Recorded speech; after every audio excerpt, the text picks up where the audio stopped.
नमस्कार साथियों। आज 25 दिसंबर। साथियों, एक मनुस्मृति ग्रंथ जो बहुजन समाज पे जिसने इतना अत्याचार किया जिसकी कोई संभावना नहीं थी। कम से कम 2500 साल बहुजन समाज पे अत्याचार रहा, जिसमें उसमें मनुस्मृति में 4 वर्ण जाते थे: ब्राह्मण, क्षत्रिय, वैश्य, शूद्र। शूद्र यानी SC ST OBC। और मनुस्मृति के तहत ये माना गया कि जो बहुजन समाज है उसके गले में हंडी, पीछे जड़ोबंदी रहेगी, और वो ना एक नहर से पानी पी सकता, गंगा से पानी पी सकता। साथ ही कम से कम 2500 साल बहुजन समाज का यही हाल रहा। तो आज हमारे साथ जुड़े हुए अनुज गौतम जी, हम इनसे बात करेंगे कि ये बहुजन समाज को क्या संदेश देना चाहेंगे। अनुज गौतम जी, आज 25 दिसंबर है और बाबा साहब doctor B are Ambedkar ji ने 25 दिसंबर 1927 को मनुस्मृति दहन किया था। और इस बहुजन समाज को इस बारे में आप क्या संदेश देना चाहेंगे? सबसे पहले मैं आपके चैनल का स्वागत करता हूं और आज मैं सभी मूल निवासी बहुजनों को बधाई देना चाहता हूं कि आज उनकी जो गुलामी की बेड़ियां हैं वो टूटी और बाबा साहब डॉक्टर भीमराव अम्बेडकर ने इनके जो ग्रंथ जिसे बोलते हैं मनुस्मृति, जो ग्रंथ है, जो विधान था, जो संविधान से पहले जो देश में चलता था, उसको जलाने का काम किया। 25 दिसंबर 1927 को मनुस्मृति को जलाया और जिसमें इतनी सारी क्रूरतियाँ भरी हुई थी कि आप सोचकर भी अंदाज़ा नहीं लगा सकते कि कितना अत्याचार उसमें लिखा हुआ था। उसमें क्या था कि हम लोगों को ना तो शिक्षा का अधिकार था, ना ही शस्त्र का अधिकार था, ना ही हम अच्छे कपड़े पहन सकते थे और ना ही हम संपत्ति रख सकते थे। यानी कि कुछ भी हम बिल्कुल हमें बिना कपड़ों के रखा जाता था, बिना घर के रहना पड़ता था, बिना छत के और बिना शस्त्रों के, बिना शिक्षा के। यानी कि एक जानवर के जैसे एक जानवर रहता है, इस तरह का हमको जीवन उस विधान में दिया गया था।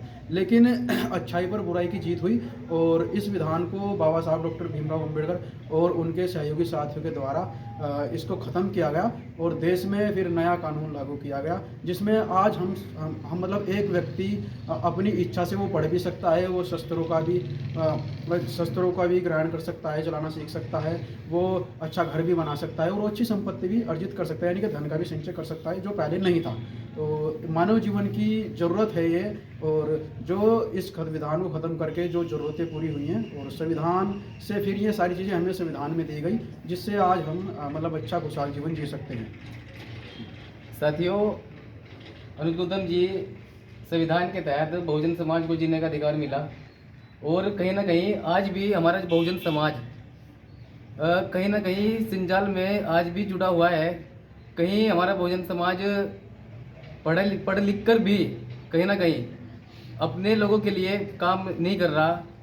अभी भी राजनीति में देख लीजिए, कहीं ना कहीं बहुजन समाज बहुत पीछे है आज भी। और अनुज गौतम जी, बहुजन समाज को लगभग देश आज़ाद हुए आज 70 साल समथिंग हो चुके हैं, फिर भी बहुजन समाज एकजुट नहीं हो पाया। इसका क्या कारण है? देखिए क्या है कि बहुजन जो समाज है, जो हमारा मूल निवासी बहुजन समाज है, आज भी लगभग इसकी दशा इतनी ज़्यादा नहीं सुधरी है। हालांकि संविधान लागू हुआ और उससे हमें अधिकार मिले, लेकिन अधिकार मिलने के बावजूद भी हम लोगों का उस तरह से विकास नहीं हो पाया जिस तरह से होना चाहिए था, जिस तरह से भारतीय संविधान में दिया गया था।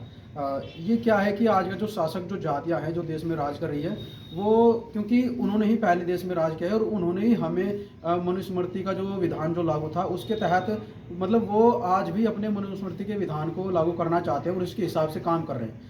भारतीय संविधान देश में लागू है, लेकिन शासक जो जातियां हैं वो मनुस्मृति को मानने वाली है, तो इसलिए वो आज भी उस तरह का विधान इस देश में चाहती है और संविधान को नकार कर वो हमें मतलब अच्छी शिक्षा लेने से रोक रही है, वो अच्छा स्वास्थ्य लेने से रोक रही है और वो हमें अच्छे घरों में रहने से रोक रही है। यानी कि पूरी तरह बंदिशें लगा दी गई हैं। और पहले तरीका क्या है कि विधान सेम है, पहले बस तरीका बदल दिया गया, यानी कि शोषण का तरीका बदल दिया गया। पहले पढ़ने का अधिकार नहीं था, लेकिन अब अधिकार मिला तो शिक्षा इस तरह से ख़त्म कर दी कि अधिकार होने के बावजूद भी हम शिक्षा ग्रहण नहीं कर सकते।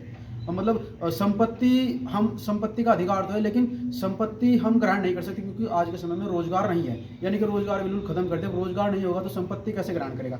यानी कि सिर्फ तरीका बदला है और विधान ऐसे का जो का तो ही लागू है। तो और दूसरी बात क्या है कि हमारा बहुजन जो समाज है वो इस तरह से विकसित नहीं हो पाया, इस तरह से मुख्य धारा में नहीं जुड़ पाया।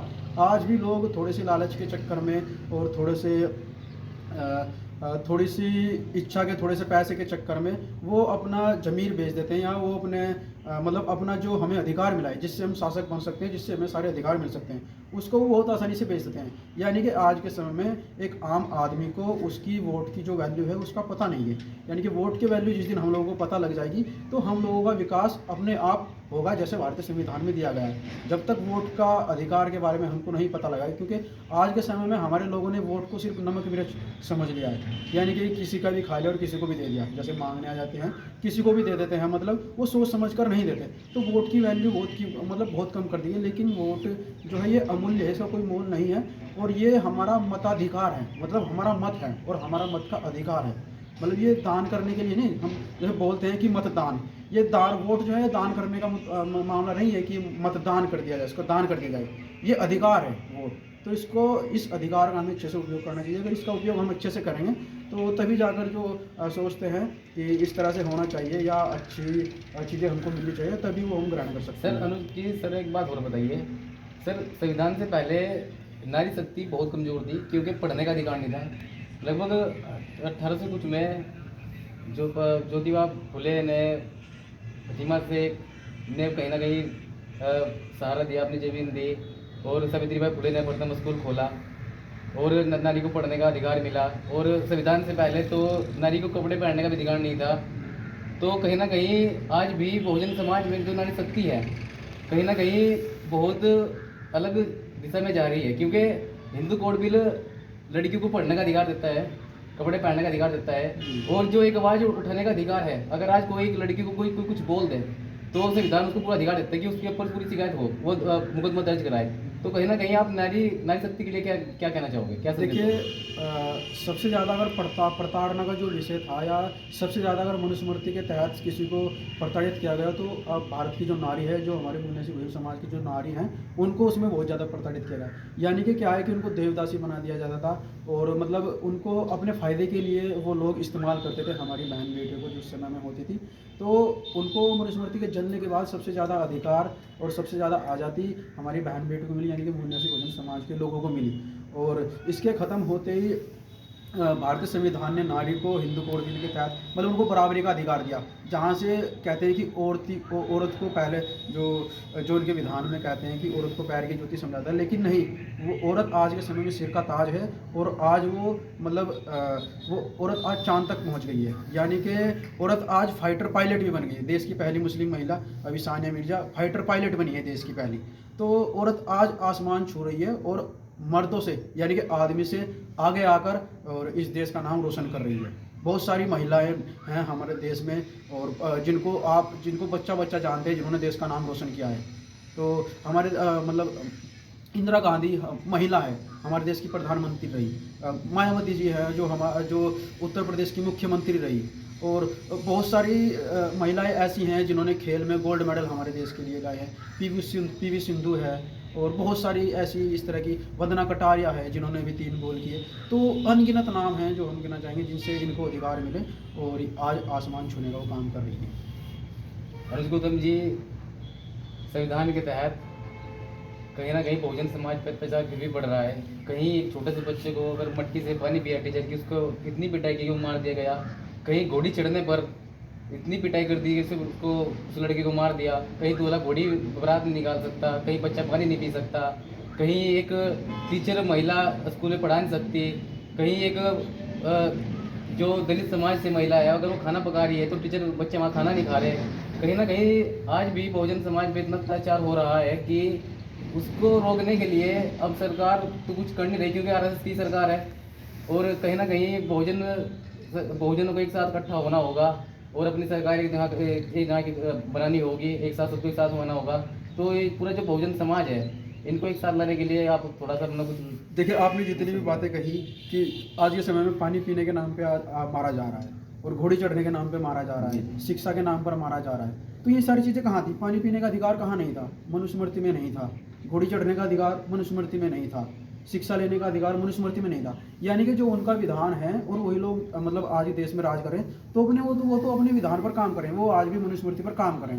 और हमारे जो महापुरुषों ने जो विधान बनाए वो संविधान बनाए, यानी कि संविधान सबके लिए समान, तो यानी कि वो सबको सुरक्षा देता है। वो अपने विधान का प्रचार प्रसार कर रहे हैं, वो अपने विधान को लागू कर रहे हैं। हमें भी ऐसी ताकत का निर्माण करना पड़ेगा, हमें ज़्यादा से ज़्यादा लोगों को जागरूक करना पड़ेगा और सबसे ज़्यादा हमें संविधान का प्रचार प्रसार करना पड़ेगा, क्योंकि जितने भी हमें सारी चीज़ें जो हमारी मूलभूत सुविधाएं हैं, जो हमारे मूल अधिकार हैं, वो हमें संविधान से मिले, यानी कि सारी आज़ादी हमारे संविधान से मिले। अगर संविधान ना होता तो हमारा जीवन आज भी पशु के समान होता। तो ज़्यादा से ज़्यादा संविधान का प्रचार प्रसार करना पड़ेगा, प्रत्येक वर्ग तक, प्रत्येक बच्चे तक, एक विद्यार्थी तक, एक महिला तक, एक पुरुष तक, हर व्यक्ति तक इस संविधान का प्रचार प्रसार, संविधान की जानकारी लेकर जानी पड़ेगी।